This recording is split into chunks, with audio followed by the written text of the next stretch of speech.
Car chases are dangerous and unpredictable. Viewer discretion advised. I'm Mike Rogers at the KCAL studios here on the desk. We're breaking into programming right now to bring you a live LAPD pursuit. We have Desmond Shaw overhead. Des, how did this all start? Well, Mike, this all got started apparently with a guy who was waving a gun around. He lived right next to Chaminade High School, right by the football field at the end of a cul-de-sac. So LAPD was out there in force trying to talk this guy down from his balcony. When we got to the scene, they were not on the balcony, but all of a sudden the garage door opened, and here comes this motorcycle coming flying out. They just blew right past the cops. I think it really surprised all of them to see a motorcycle all of a sudden coming from the scene. And so my pilot, Jeff, asked, hey, the LAPD helicopter overhead, hey, is this your guy? And he confirmed that this is who the person that they were talking about who had that gun out on their balcony. LAPD tells us that this person suffers from depression and mental illness, so obviously a very volatile situation. It's unclear if they have that gun on them. You can see this bike does have some pretty decent-sized storage compartments, so certainly a possibility. LAPD is just probably going to make that assumption that this person is armed and dangerous, even without knowing that for sure. So we are on streets here of the San Fernando Valley. Get my map tracker up here for you in just a second. But this motorcycle has obviously a really big advantage. They've already been able to squeeze through a pedestrian walkway to get out of a cul-de-sac and out onto a Wood Lake Boulevard. Coming to a stop now. We'll see what their next move is, Mike. Yeah, and Des, you talk about you know, having the ability to get through that gate there. I mean, they also, now he's at gunpoint. Let's see. Whoa. Yeah, so they also don't have a lot of tools in their tool bag here. Spike strips are out of the question. A pit maneuver is not going to happen. You know, Des, this was a, you know, I would call it at least a barricade or almost a barricade when this started over there. And I was just kind of looking back at your video. I mean, did you see SWAT at all yet? LAPD's Metro? I did not. I was assuming that this was going to turn into a SWAT situation because that's usually what happens with these kind of things. Of course, as we know, it can take a pretty long time for that to develop. It's not like you snap your fingers and the SWAT team gets here. So they may have been in transit to this when this all happened, and so now now we're back where we were. Maybe into this neighborhood. Yeah, back where we were here. Let's see what they do if they try to make any attempt to get him off the bike, but just really crazy, really brazen here, just scooting right between the police officers. I believe that was their street. Yeah, Melba and Wyndham is where this person lives, right through the police tape there. And some pretty high speeds as well. We've been seeing this guy blasted through some stop signs here up to 70, 80 miles an hour. I think that was another cop right through that yellow tape there as well. Yeah, unfortunately, when it comes to these motorcycles, these guys can really have a pretty big advantage on LAPD if they're really willing to push the limit, and this person definitely seems to be doing just that. Yeah, Des, I'm going to bring in Jeff Vaughn. He's joining us now here at the anchor desk. Jeff, Desmond and I were just talking about how kind of limited their options are on this, with it being a motorcycle. I mean, Desmond watched as this guy kind of just popped right out of his garage and took off, even though there was a swarm of police cars around him. Yeah, what's so interesting is over the years we've seen a number of sport bikes, and they're able to really be very agile and get away. This guy is obviously a very skilled rider, but this is one of those bagger bikes. It's a much heavier type of a motorcycle. Looks like a Harley Davidson to me.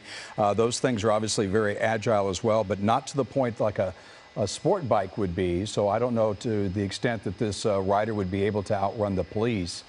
He is obviously very skilled, as we're taking a live look here at this continuing coverage of this LAPD pursuit of a rider of a motorcyclist here in Los Angeles. Desmond Shaw is overhead in SkyCal. Des, this guy is actually putting on a display of some good riding skills, I'd say, wouldn't you?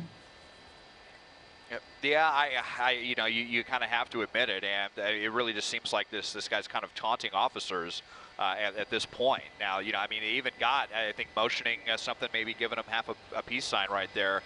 So, this person, I mean, the police were right up on this guy, even at gunpoint. He decided to take back off. Really just does not seem to have a care in the world. As we know from, what LAPD was telling us, we know that this person definitely in a troubled mental state. Here as we swing the camera back around. This is another issue with motorcycles, is that, whoa, the camera does not like when the motorcycle goes directly underneath us here, but this person just zipping all over the place here, but either taunting officers or just completely ignoring them. And again, what started all this was reports that this person was, allegedly waving a gun out around on their second floor balcony, which was right next to Chaminade High School. And in fact, that prompted the high school to cancel their baseball game tonight. So they were taking maximum precaution over all this. There was a really big LAPD response. It sounded like they had a line of communication open to this person, like they were trying to get them to put the gun away and at least come out and talk to police. And instead, this has turned from kind of, a semi-barricade, standoff, whatever you want to call it, into a full-blown high-speed pursuit through streets of the West San Fernando Valley. Yeah, as we continue to follow this live here on KCAL News, I want to bring in from the assignment desk Mike Rogers. So, Mike, do we know of any victims in this situation at this point in time? We know that obviously he's in a troubled mental state. He was waving a gun from a home near Chaminade High School. That was placed on lockdown. Do we know of anybody injured at this point in time? No, at this point, luckily, we don't. There was, the report, the initial report, the reason they came here was for shots being fired. And the report was he was on his balcony. And if we, when we were looking at the front of the home, there's a balcony right above the garage, and that's where he was. Now, the close proximity to Chaminade, and they had a baseball game, which is obviously played outdoors. That's why they suspended that. But, we are hearing now that they've searched the residence and they've not located the weapon. So now they have great concern that he is still armed, that he still has that weapon. So they've alerted their officers that, hey, we are considering this person to be armed and dangerous at this point. And do we think that that was his home where this all started? And if so, is there family members that are talking to police that you know of? We do believe it's his home. We don't know if there were family members there at the time or anybody they can communicate with. Hopefully there is, hopefully that there's somebody that can, shed light on his mental health, struggles that they've described. Now, one of the things, Jeff, that we've seen multiple times is they'll try to contact the suspect, right? They'll try to get on the phone with him. I don't know how feasible that is on a motorcycle. So their line of communication may not be as easy as it has been before. And to be honest, it doesn't look like he really wants to communicate at this point. I mean, we watched him pull over to the side of the road. There were cops that walked right up to him and had him at gunpoint.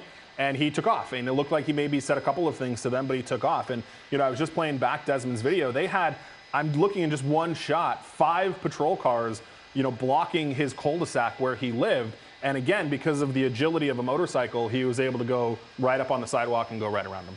Really good information from the assignment desk and Mike Rogers. Let's go back up to Desmond Shaw up in SkyCal. So, Des, we understand that this person is in a troubled mental state, was waving a gun. We heard about gunshots.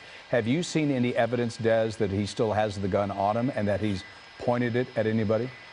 No, have not seen evidence of that. And, LAPD was saying that they believe that this person suffers from depression as well. So this is obviously, a very volatile mix. Now you've got, innocent people involved here as well that have no idea what's going on. They're just sitting here, and here's LAPD out with weapons drawn. It must be, an incredibly frightening situation. There you see LAPD's helicopter there that just went through our shot. So a very volatile situation, especially now that, as Mike's telling us, that they were not able to recover a weapon at that residence. And you can see, the storage compartments on the back of this bike right now. So this is just all really trending badly. We're still kind of in rush hour traffic. I mean, considering it's a Thursday as well, we're definitely going to have some heightened traffic out here as we're on Valley Circle. So we're headed down towards the 101 freeway, and we'll see what this person's plan is, if they plan on getting on the freeway or what. But no interest in communication right now, possibly armed and dangerous and in a very troubled state. This is a very difficult one for LAPD. And of course, if they were to continue Valley Circle down to the 101, that would be the Calabasas area. If he chose to go take a right-hand turn, that would be kind of north and west into Ventura County. Of course, that'd be Calabasas, Agora Hills, CB Valley, Thousand Oaks. If you took a left-hand turn, if you will, on the 101 going south and a little bit east, that'd be into it's LA. Not showing the streets. And we're taking a look. This is Valley Circle and Canzonet Street here as we take a live look. LAPD pursuit of a motorcycle, a rider on a motorcycle wanted for waving a gun earlier today. We understand that shots may have been fired in this situation. That is the rider in the middle of the screen of your set there as we take a live look here from SkyCal. Let's bring back in Mike Rogers. Mike, this is one of those situations where he is obeying most of the traffic laws. He's stopping at a red light, but obviously is not complying with any commands by police. Right, and we even see when the police pulled up to him, he made some kind of gesture with his hand, like almost like a kind of keep talking, one of those types of gestures. And yeah, I mean, like we've talked about, it's a situation where LAPD doesn't have a ton of options here. There's no spike strips that they can do. There's definitely not a pit maneuver that they can do. All they can do is hopefully maybe at these traffic lights. Shout command. Sorry, I'm listening to some radio traffic. Yeah. They're getting into LAS, the sheriff's department's jurisdiction, Jeff, as you were mentioning, getting close to Calabasas. So they're notifying the sheriff's department, but asking the sheriff's department to stay out of it. They want to keep tactical control of this, and I do hear them coordinating, allowing some additional units to be involved in this pursuit. One, because he's armed, right, which is always a concern, but two, because now we're getting, out of LAPD's jurisdiction, and they want to make sure they have enough units to handle this situation. But, as Desmond gets a nice tight shot there, you can see he is, he's talking to them, he's yelling at them. So hopefully these, the good part about him coming to a stop at the intersections like he's supposed to do, hopefully that's giving these officers a chance to maybe try and reason with him a little bit, because obviously they're not going to be able to do that over the phone, because he's driving this motorcycle. And Des, is that a red light? I believe that was a red light. Yeah, traffic from Calabasas Road there was trying to go, and then he just went right through it. So now we are on to Mulholland Drive. Valley Circle turns into Mulholland Drive. We're south of the 101 freeway getting into Calabasas, and this will either turn over into Mulholland Highway or bend over towards Topanga Canyon. So we'll see which direction the suspect decides to go at this point. But just very troubling behavior. We've seen, how these motorcycles sometimes will really, really push it.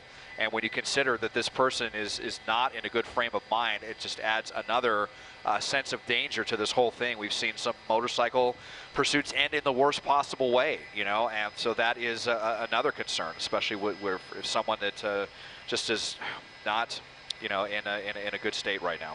So Des and Jeff, I'm just listening to some radio traffic, and I'm not going to give away tactical information, but there is something they have up their sleeve that they're going to try to do that potentially will at least jolt him into doing the right thing and pulling over here.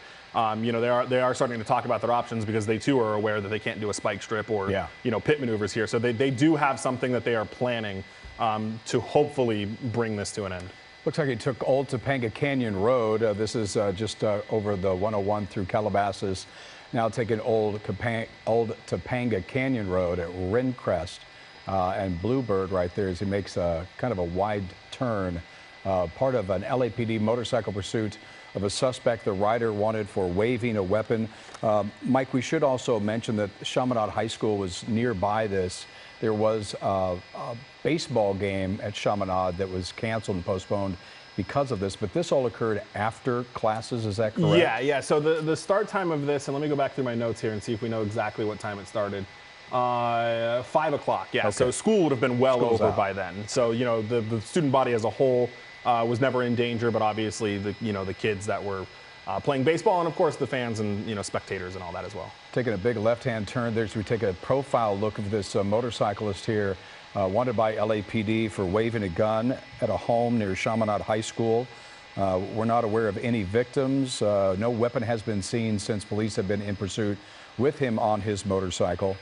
We have Desmond Shaw up in SkyCal, of course, as we continue to take this live here on KCAL News. I'm Jeff Vaughn along with Mike Rogers. As I mentioned, up in SkyCal, it's Desmond Shaw. Let's get the latest from SkyCal. Des, he's now on Mulholland Highway. That's right, Mulholland Highway here as we make our way towards the east. So this should make it over to Topanga Canyon here shortly and see if that's what the suspect is thinking, if they're maybe going to take Topanga Canyon towards the coast, or if they turn north, then it'll be towards Woodland Hills and back towards the 101 freeway. Does this person have a plan? Again, what started all this was just a lot of kind of, mental volatility, walking around on their second story with a gun and with some shots being fired. You see a bunch of units that are going through the shot right now. So we'll see what LAPD is thinking. As Mike was saying, there is an idea that they have.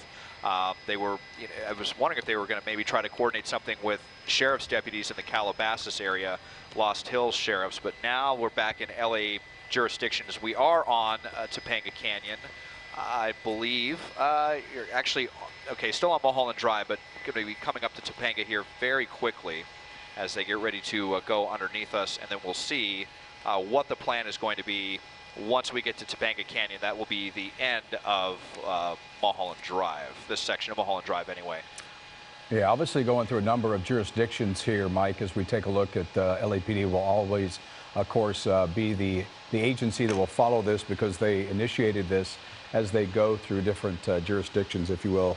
Des made mention of the Sheriff's Department there in Calabasas is the law enforcement agency there. Of course, they all partner and work with each other, and if they are needed to, they will jump in and help out with this, but it appears at this point in time, just a number of LAPD cruisers in this pursuit. Right, yeah, and each department has their own kind of, pursuit policies or pursuit, guidelines, if you will. Like CHP, it's either all theirs or it's all not theirs. They don't really want to be in a situation where it's, a couple of their people and a couple of LAPD's people. The sheriffs, I don't think, play that game quite as strictly. So, if LAPD needed their help, certainly I'm sure the sheriff would step in and do that. But the LAPD has asked their dispatchers, their Bureau Communications Center, to notify LASD and CHP, but ask them not to get involved. LAPD, the other thing we have to remember about this is LAPD's been out with this guy, for the better part of 2 hours. So whatever progress they've made with communicating with him, they want to be able to retain that progress. A new agency coming in would have to start that process all over. So whatever, dialogue they had with this guy, whatever they know about him already, that's a huge advantage for the LAPD. And it would be almost counterproductive to have another agency have to start that process over again from scratch. But, as we get on the freeway. Oh, this is going to be northbound, I believe, because he just this is going to go right by the Hidden Hills entrance, I think, right there, and heading northbound. Is that right, Des? Going east, right? I think we're actually going east and southbound here. Yeah, I got a little turned around there when we were on Mulholland Highway. We were actually headed east, so he came back, doubled back to where they were, and now we are on the eastbound 101. So first time we've been on the freeway at this point. And, just because we're on the freeway doesn't mean that LAPD needs to turn this over immediately to CHP or anything like that, especially after what Mike was just talking about. They're, likely to stick with this. We'll see if CHP has any involvement in this one. But fairly light traffic conditions. This is the time of the day when the 101 starts to kind of clear up a little bit. Might encounter a couple of slow pockets around Tampa, Reseda, the 405. And we'll just see whatever the suspect is thinking, if they have some kind of getaway plan or what the deal is. As I widen out to see here, looks like LAPD has backed off a little bit. They still have their helicopter overhead, and might just be getting right off the freeway now. One exit over here at Topanga Canyon. Yep. And Jeff, really quick, I just want to give you an update. I'm listening to the broadcast that's being put out to the CHP officers.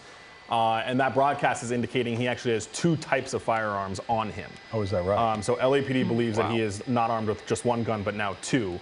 So that's the situation as well. And, LAPD had asked the other agencies to kind of stay away from this. And CHP is advising their units to do just that. So, they're able to call this out as it goes. And CHP is asking their units just stay away from it altogether. We don't want to spook them. We don't want to do anything like that. LAPD wants to handle it. Let LAPD handle it.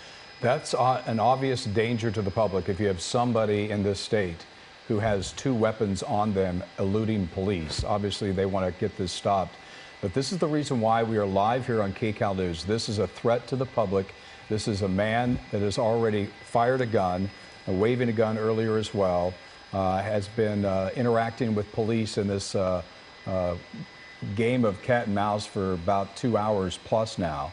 As we're taking a live look here from SkyCal of this rider on this motorcycle who's in a mental state that's troubled, we believe. That's what officials have told us.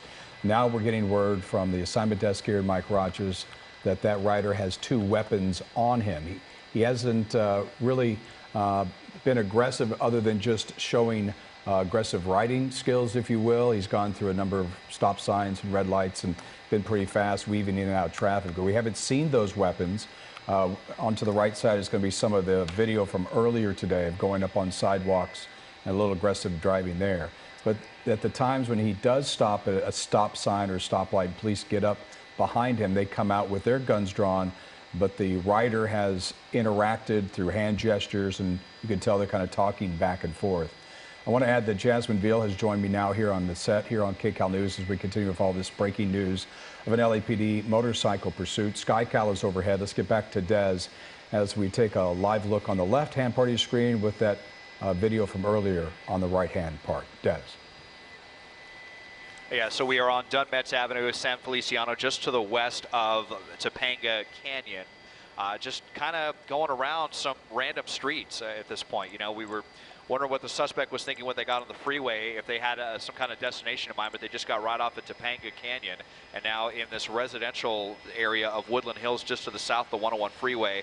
I do apologize for the shot. We are shooting right into the sunset right now, and it's a little bit hazy out, so that is why the shot looks the way it does. Once the suspect gets out of the sun, should have a little bit better shot for you right now, but you know, pretty high speeds. Going over speed bumps. Reason to believe that there are two weapons. Yeah, over some speed bumps right here. You know, reason to believe that this person has two weapons, possibly in those storage compartments. That's certainly how LAPD is treating this one, and we have not seen them make any sort of real attempt to bring this to any kind of an end. Again, motorcycles, totally different beast as opposed to dealing with a car. Like Mike was saying, we're not going to see spike strips or a pit maneuver or something like that that could cause this person to get into a catastrophic crash. That is not on the table. So LAPD really has to take this one pretty gingerly, but they are back there. But you know, this person can just accelerate so quickly. As I widen out a little bit, we'll probably see LAPD's cruiser come into the shot here. But now just kind of circling around this neighborhood as we are on Costanzo and Via Boso Street here, south of the 101 freeway. Yeah, go ahead. I was going to say, I mean, Des, you brought up a good point, and we're going to show you some video of him initially leaving his garage there from his West Hills home, where he had been on the balcony waving a gun around, and that's why they had initially said this was a possibly armed suspect. But Des, you brought up a good point. This is a whole different beast with the motorcycle, the way we've seen him navigate through some very tight spaces as officers try to follow him, but much more difficult in those challenges that come with someone on a bike, on a motorcycle versus in a car. Where the places that he can go. So again, you see him on the right. That's video from earlier, driving through the parking lot. And officers had been there already, trying to talk him down. Yeah, and that brings up that strange dynamic that we're dealing with here. And I'd like to bring in Mike Rogers from the assignment desk. This is a situation where you're dealing with a motorcyclist. How do you diffuse the situation? It's not like a car. It doesn't have four wheels. You can't use the stop sticks. You know, there's ways that they can do it with a car. You just don't really see it so much with a motorcycle. Of course, they want to make sure everybody's safe, including the rider. So that's kind of a predicament the police are having right now. Well, it is, and you know, the other thing too is, and you know, I don't ever want to minimize a crime, but this is not just a stolen vehicle, right? If this was a stolen motorcycle, they'd probably just wait it out. Right. They'd probably wait for him to run out of gas, or they'd probably, you know, they could go into what they call their tracking mode and get the ground units to back off. But this guy is allegedly armed with two different types of weapons or two different types of guns. This is not something they want to just let play out. This is something they want to try to get under control. Now, you know, I kind of was mentioning earlier, you know, Jeff, you pointed out that he was pretty much stopping at all the stoplights and obeying traffic laws, and that was giving them the chance to have some communication with him. So, you know, that's obviously an idea that they're trying to do. But now, you know, in the most recent ones, he's not really come to those big intersections where he's stopping at the light. So that line of communication probably isn't there anymore. Now, you know, down the road, if they wanted to take it there, your other options are to bring in armored vehicles. We've seen them do that before. And box them in. But again, because it's a motorcycle, you have to be very precise on if you're going to do that box-in thing. There's got to be no room for him to wiggle out, right? Which we've already seen him do a couple of times. He, you know, came up to a cul-de-sac and drove on the sidewalk through the dirt path and onto the street behind him. So, you know, it's much harder. It's, you know, a needle, you know, threading a needle to try to get him boxed in there. And I was thinking. Well, I was just going to say, and also, there's really not an option for less than lethal at this point because he has a firearm. He has fired that weapon. We understand police say that he has two weapons with him. So it's not like they're going to be able to, I guess they probably could hit him with some less than lethal rounds, but then, you know, you lose control of the motorcycle goes, you know, you don't know where. That could be a harm to the public. I mean, there's just, as you mentioned, Mike, a real narrow place here for them to use any sort of abatement here, any sort of way to stop this guy.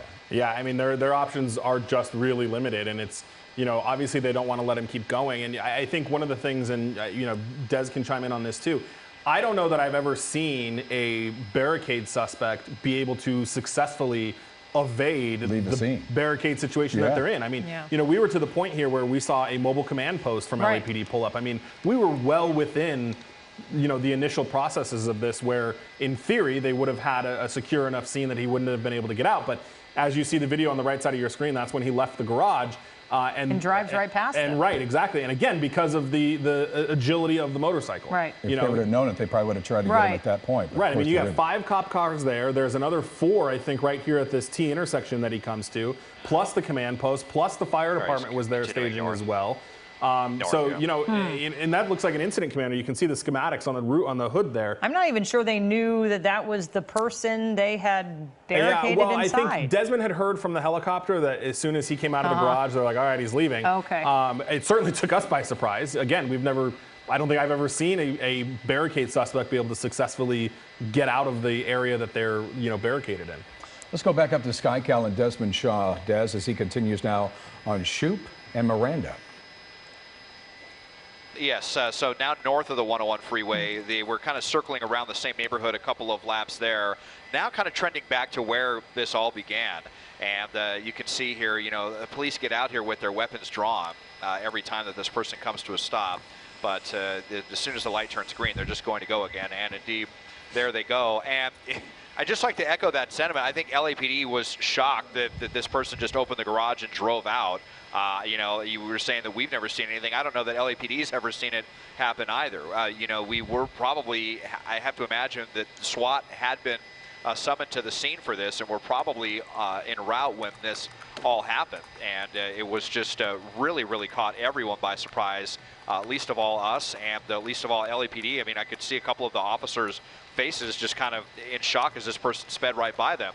And then it was like, well, okay, I guess we're in pursuit now, and here we go.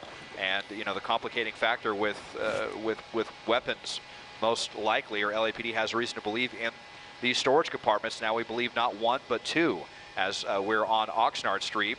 And I mean, hopefully this guy's just, sometimes we've seen some volatile situations, and then all of a sudden the suspects just need some time and they pull over and they give it up. The hope is that this guy is just needed to get out, blow off some steam. It's a lovely evening here in the San Fernando Valley, a nice evening for a bike ride, and maybe they'll come to their senses, but hard to be optimistic that will be how this all comes to an end. We continue to cover the story here live on KCAL News. We're extended here at 7:23. Before our regular programming starts 8 o'clock, bringing you this LAPD motorcycle pursuit of a rioter wanted for waving a gun from the balcony of his home in West Hills and actually firing some rounds.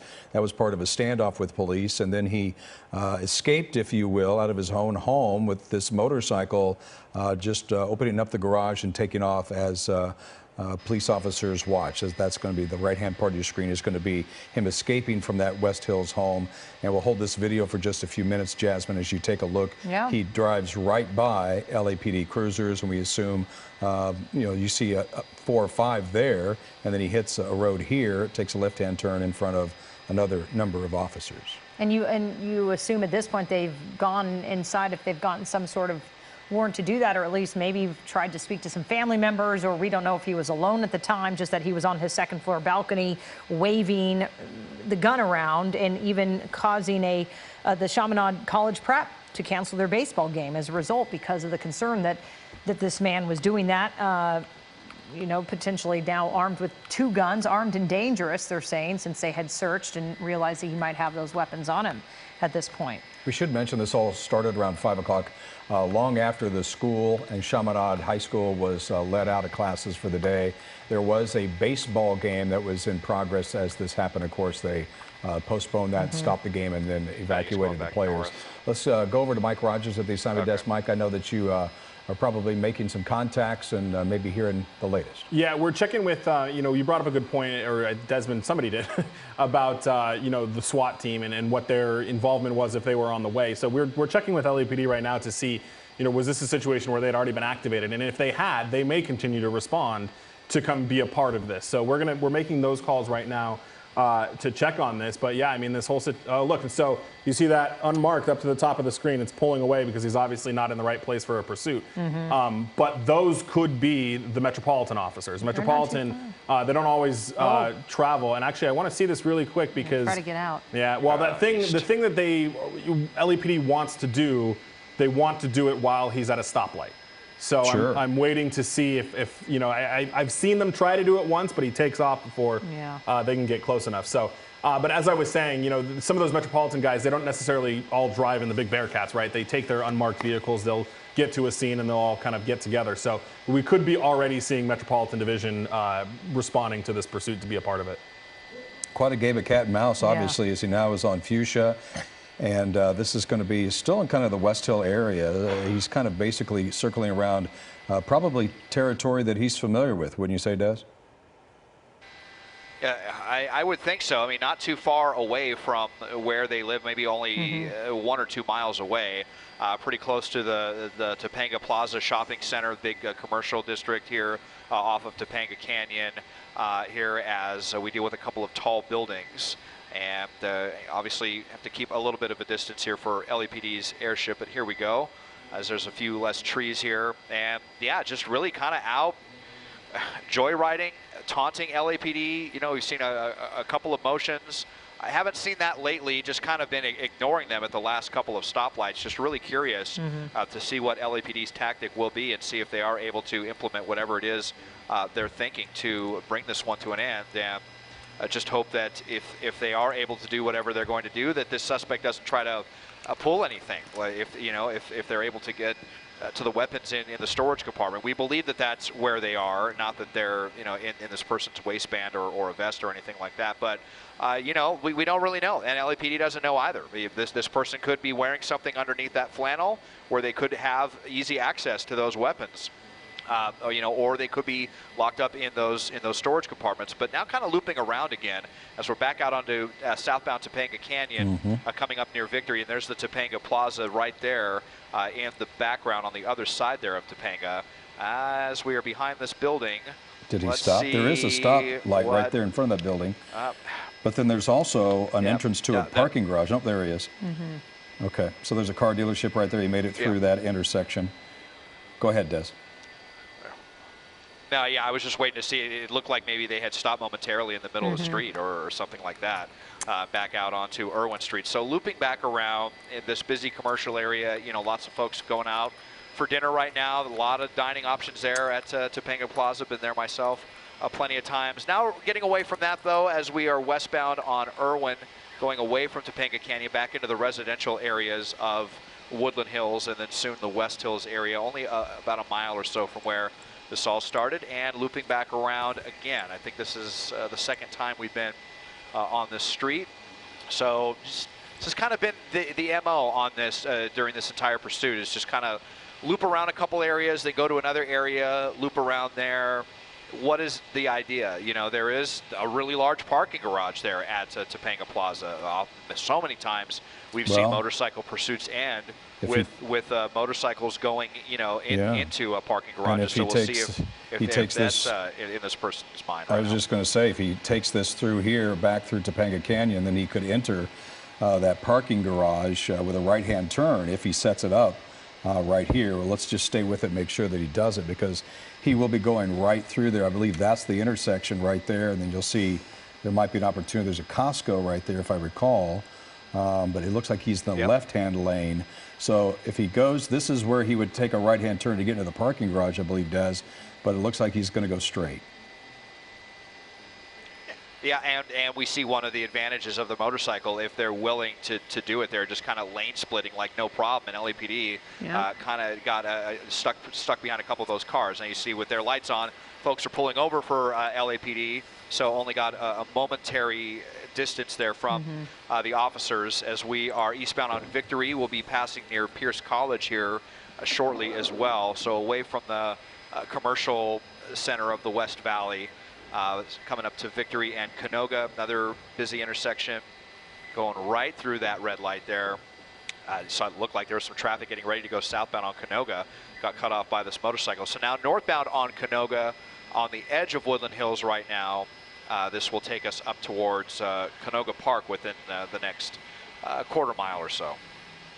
And maybe another area he is familiar with. I mean, we're seeing this man in his 60s, considered armed and dangerous, riding this white Harley, and he took time to put on the helmet as he sped out of his garage during a barricade situation where he had been waving a gun around, and now they believe he is armed with, like you said, Des, not one but two weapons. Coming to a stop to make sure the intersection is at least clear for him to zoom through, but officers not too far behind him at this point. I mean, they haven't backed off, so they, you know, this man posing a danger not only to others but to himself as well. Let's bring Mike Rogers back in from the assignment desk. Mike, you talked about the strategy here that LAPD has to maybe diffuse this once he stops at an intersection. He certainly has stopped at a number of intersections, but he seems to be very keen to see what's around him and go the opposite direction of where those officers are. Right, and I was going to point that out. You know, early on in this pursuit, when he stopped for, you know, a longer period of time than he is now, long enough for them to get out of his car, have brief dialogue with him before he takes out. But you'll notice, and we'll see if he does it exactly. So he'll pull to the intersection, almost clear it, make sure there's no traffic, and then as soon as those officers get out of their car, he's gone. And that kind of will hinder, you know, what they're trying to do. Now, Des, I don't know, you know, and I certainly don't want you to lose the motorcycle, but if you're able to see, I've started to hear additional units get themselves into this pursuit. So I don't know if we can see the kind of end of the line of cop cars that may be able to show us. You know, we had kind of heard potentially K9 was going to get involved in this, or we had seen those metropolitan units, but you know, it does look like they're all kind of spread out there. So, but yeah, you know, they are still trying to work this tactically and figure out what they can do. But you know, the one thing that they were going to try is pretty, you know, important that he stays in the intersection. For them to do that, and he's no longer staying in those intersections as long as he was. Yeah, that's the MO now. He just kind of stops and takes off to see that the intersection is clear.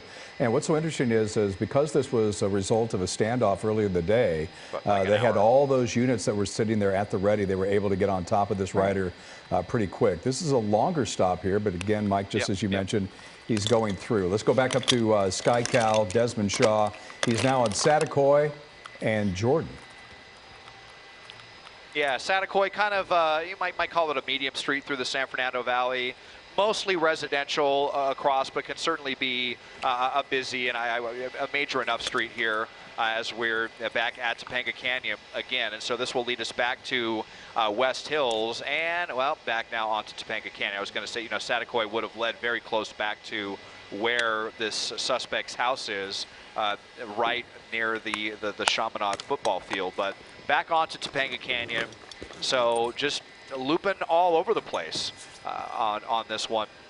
LAPD out in force, a lot of units. You know, they need to have quite a few units ready with a motorcycle here who could gain some distance on them and, you know, fit into a tight space very, very easily. So really the only, you know, the best way, I should say, for them to keep up on the ground is to have a lot of different units involved in this one. Already seen them evade the officers after they went into a dead-end cul-de-sac, but it had a pedestrian walk through that went out onto Wood Lake, and that's, you know, just one of the many advantages that that this suspect can have over the cruisers. As we now over onto Sherman Way, and now continuing westbound on Sherman Way. You can see there as we're shooting into the sun as well. So that's the reason for the less than stellar shot here as.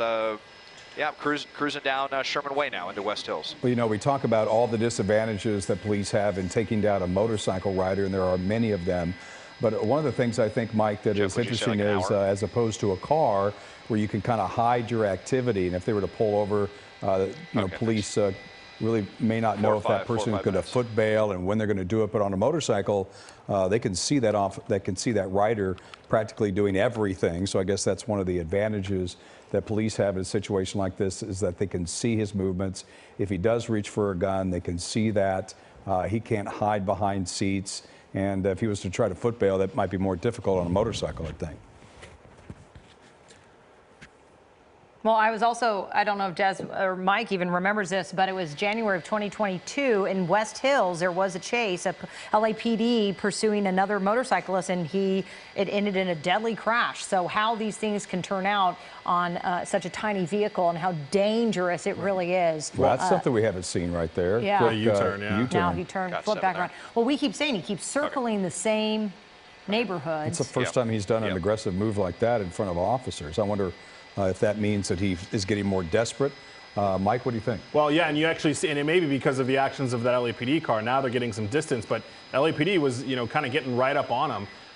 They've had this helicopter overhead the entire time. It's the same one that was actually on the perimeter when he was still in the house. So everybody is well aware of this guy's actions, and I think our control room is working on it. But if we can show my computer maybe in an inset, I can show you. There we go. So this orange line that you're looking at, that's from the LAPD helicopter. So this big circle is right where the standoff was, and you see Chaminade High School right in the middle of that. Right. And so we've pretty much just gone down into the Calabasas area here, back up around, and we're almost coming back to where we started. So, this guy, as Desmond said, may not have a plan. He just kind of goes to a neighborhood, drives in circles, and moves on to another neighborhood. But now we are kind of moving back into where this whole thing started. Yeah, we should mention, Jasmine, you mentioned that previous pursuit that involved the motorcycle, and that was a deadly one. We just want to remind our viewers that if the situation arises, this person dumps the motorcycle, or if police are able to get up there and he does produce his weapon, we will dump out of that as quickly as we possibly can, come back to us, and we'll brief you as to what has just occurred to try to eliminate any sort of showing of that disturbing video. So we're going to, of course, stay on top of that and keep that in mind. But as you said, Jeff, I mean, these situations are so unpredictable. And Jasmine, the one you were talking about, we're back at the house. We're right back where we started now. Right back. I wonder if he's going to go back inside, or they're going to try to stop him. Did he make a turn, Des, away from the house? Yeah. Oh, okay.